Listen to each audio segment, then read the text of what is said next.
पढ़ा लिखा वो होता है जो लौहे महफूज पढ़ भी ले और चाहे तो कभी कभी लिख भी दे। इतलाई के जी बीए का इंग्लिश का पेपर लीक हो गया था। बीए की इंग्लिश उस वक्त भी बड़ा एक मुश्किल मरहला था, आज भी अभी तक वो बीए की इंग्लिश मुश्किल ही है जी। 40 दिन अपनी जुबान से एक छोटा सा झूठ भी ना निकालो। तकदीर बदल जाए तो हासिल भी है तकदीर। अरे अल्लाह।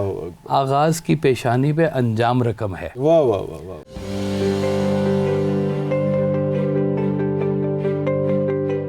भाई साहब की तबीयत उन दिनों बड़ी अलील होनी शुरू हो गई, तो क्लासेस कम लेनी शुरू कर दी। तो हमने कहा भाई साहब क्लासें और पेपर सर पे आ गए हैं।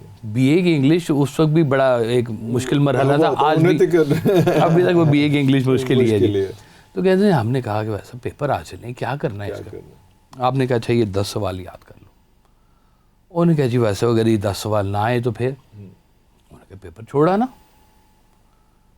ठीक है, बस आपने कहता कहते मैं गया पेपर देने, पेपर खोला तो वो 10 सवाल नहीं आए हुए थे। नहीं आए कहते मैं पेपर छोड़ के आ गया। मैं कहा बस आपने कह दिया तो बस छोड़ दो। कहते अब हम जा रहे हैं स्टूडेंट सारे वाले साहब के पास कि जाके शिकायत करनी थी कि जी पेपर ही नहीं आए वाले जड़े से क्या सी। कहते मैं हम पहुँचे अभी वाले साहब के पास तो इतलाई कि जी बीए का इंग्लिश का पेपर लीक हो गया था, दोबारा होगा।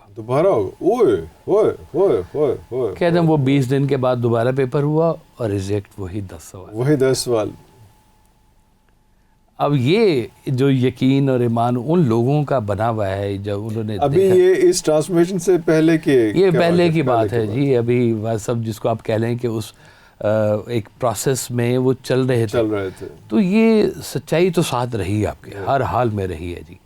वो अब उसका रंग मालिक ने कितना फैलाना था, कैसे करना था, लेकिन वह सबको ना अल्लाह ताला ने एक बड़ा यूनिक कलर दिया था कि वो एक जेंटलमैन, खूबसूरत, डिसेंट आदमी, पढ़ा लिखा नौजवान और स्टाइलिश। और वो जब बात कहते थे तो एक नई बात होती थी, अंग्रेजी सब। एक महफिल में आपने एक इंग्लिश का जुमला अपना ही कहा तो किसी ने कहा भाई साहब ये शेक्सपियर का जुमला है।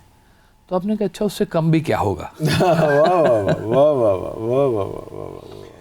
तो वो देखें अब इंग्लिश पढ़ाना और फिर वो इंग्लिश को जो शेक्सपियर को बड़ा कोट भी किया करते थे।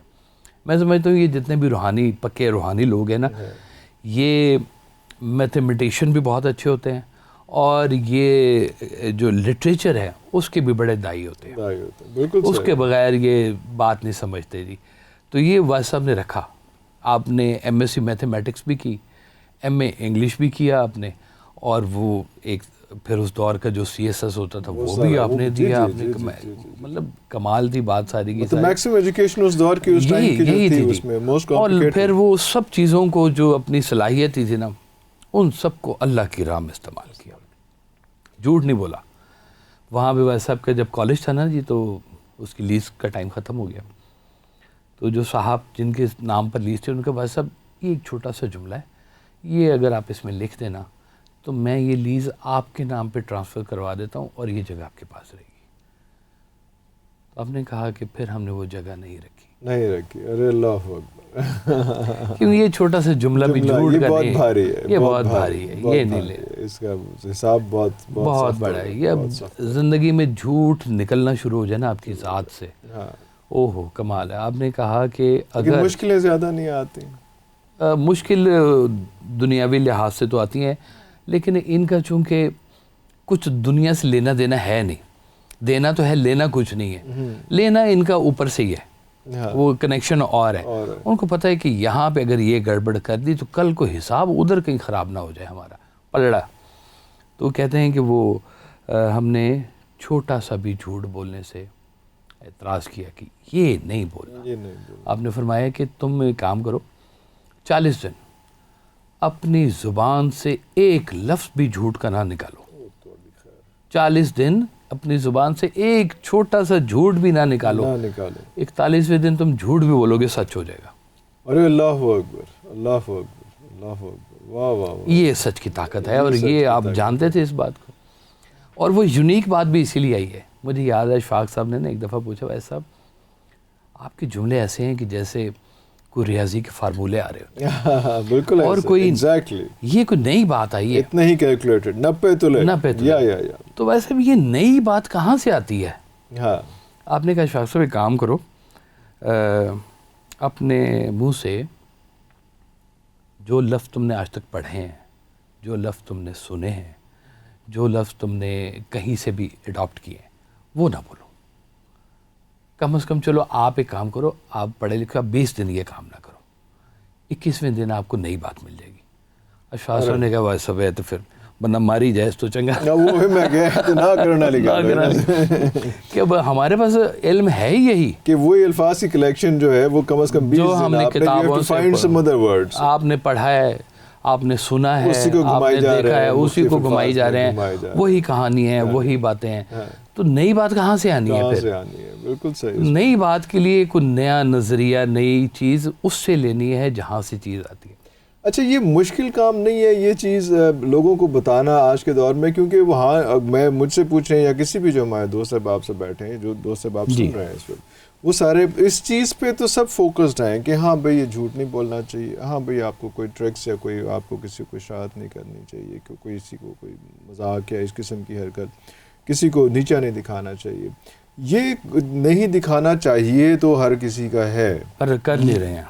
और हम आज प्रैक्टिकल लाइफ में सबको ये पता है कि ये नहीं करना, जी हाँ, लेकिन जब आप अपने पे आती है तो फिर वो उसके डायनामिक्स और पैरामीटर्स में वो चेंज हो जाता है। उसके रिजल्ट भी फिर ऐसे ही है ना जी, आपको वो यूनिक बात नहीं मिलेगी आपको। ये फार्मूला पक्का है कि जब आप कह रहे हैं, आपके कहने में और करने के अंदर अगर आपका है कहीं फ़र्क है तो फिर आपको नई बात कहाँ से मिलेगी? आपको इवन कि वो जिसको कहते हैं ना सुकून भी नहीं मिलेगा।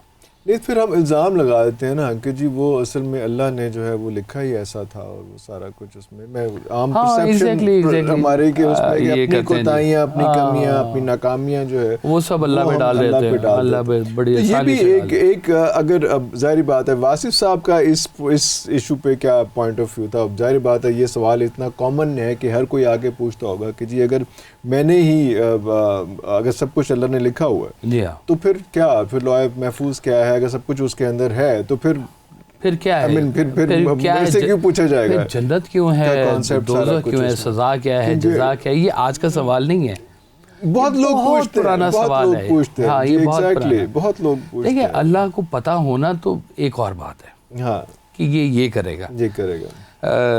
तकदीर बदल जाए तो हासिल भी है तकदीर। अरे अल्लाह, आगाज़ की पेशानी पे अंजाम रकम है। वाह वाह वाह वाह। तो तकदीर तो बदलती है और बदलती है। हाँ, वो मुझे याद है एक बड़े पक्के बुज़ुर्ग थे इंडिया के, तो उनके सामने ना किसी साहब की किताब आई और वो किताब को ना सब देख रहे थे। तो बुज़ुर्गों ने पूछा कि ये पढ़े लिखे भी हैं? उन्होंने कहा हुज़ूर किताब छपी है इनकी, पढ़े लिखे हैं। तो खामोश हो गए। फिर थोड़ी देर बाद फिर आपने पूछा अच्छा ये पढ़े लिखे भी हैं? तो उन्होंने अब सोच लिया कि कोई बात खास है ये जो पूछ रहे हैं ना। तो उन्होंने पूछा मुरीदों ने कि हुजूर ये पढ़ा लिखा क्या होता है? आपने कहा पढ़ा लिखा वो होता है जो लौह महफूज पढ़ भी ले और चाहे तो कभी कभी लिख भी दे। अल्लाह। अब अगर सब कुछ ऐसे है तो हमारी ये दुआएं क्या हैं? लोगों से दुआएं क्यों करवाई जाती हैं? तो कुछ है जो दुआ से तब्दील हो रहा है। अब यूं कहें कि वो दुआ भी चले तकदीर है तो भी बदल रही है, तो वो जो बदल रही है उसको हम दो तकदीरें नहीं कह सकते। यानी कि बदलना भी ये तकदीर है, ये मालिक को पता है। मैं अपनी मंशा, एक साहब ने कहा कि हुजूर ये सब बातें बनी हुई हैं, मैंने तो अपनी मर्ज़ी से शादी करनी है और ये कहते हैं कि जी जोड़े आसमानों पे बने हुए हैं, तो ये बात मैं नहीं मानता। तो बुजुर्ग ने कहा अच्छा ठीक है, ये एक पर्ची ले लो, तुम्हारी जो बेगम होगी ना ये उसको दे देना और उससे कहना कि इसको ये पढ़ दे एक दफ़ा, जो भी होगी जैसे भी है, मुझे नहीं पता कौन, शादी के बाद उसको जो भी होगी मुझे नहीं पता, तुम कब होगी कैसे होगी जो भी होगी, और तुम अपनी मर्जी से शादी करना, अपनी पसंद से जो तुम्हें। उसने ढूंढ ढांड के जनाब जिधर भी शादी की, शादी करने के बाद उसने वो पर्ची उसको दी और कहा कि ये किसी बुजुर्ग ने दी थी, तुम पढ़ लो। उसने पर्ची खोली तो उसने कहा जी इसमें क्या है, इसमें तो सिर्फ मेरा नाम लिखा हुआ है। तो हम अपनी फ्री विल से जो काम कर रहे हैं उसकी इतला कहीं मौजूद है पहले से, कर हम अपनी फ्री विल से रहें।